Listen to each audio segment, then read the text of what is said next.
Oil is a powerful resource. It's what fuels our cars, makes plastic, and is a major part of the new age.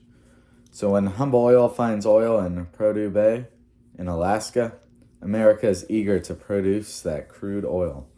But there's a substantial amount of danger when it comes to oil. The oil production process is capable of causing explosions. It's not good for the environment, and if it spills, then, well, it's not good. That'll never happen, right? Anyways, Humble Oil becomes a part of Exxon in 1968. Now the company is building the Trans-Alaska Pipeline System, or TAPS. Some groups are actually worried about the system disrupting the caribou's lifestyle, because the pipelines might discourage them from areas around the pipes. Regardless, construction continues, and after 2 years, the pipe system is operational and spans 800 miles across Alaska. And the caribou did not change their lifestyle, except they actually tried to stay close to the pipes because they provide warmth. Everything is going well until the 24th of March in 1989, the dreaded Valdez spill. The Exxon Valdez was a single-hull oil tanker delivering 11 million gallons of oil. The captain was an infamous drunk, and while guiding the ship, he chose to sleep, leaving his third mate at the wheel. Then, due to a misturn, the ship crashed into a reef. Now 11 million gallons of oil were leaking into the water. Then a storm was beginning to spread the oil up to 2,000 kilometers away. Exxon had made it clear to the public that they would have people ready to help in the event of any oil spill within 6 hours. 6 hours pass and nothing. This oil is now killing wildlife. Salmon, otter, killer whales, and whirling herrings are all getting coated in oil and dying.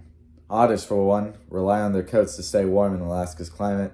Oil disrupts that ability, and the otters can quickly lose heat and die of hypothermia.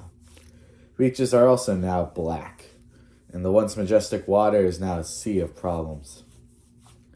Planes fly overhead spraying dispersants, chemicals that cause the oil to break into smaller droplets, which are great for bacteria that eat oil. But there are only a few bacteria of that variety in Alaska. The water is too cold.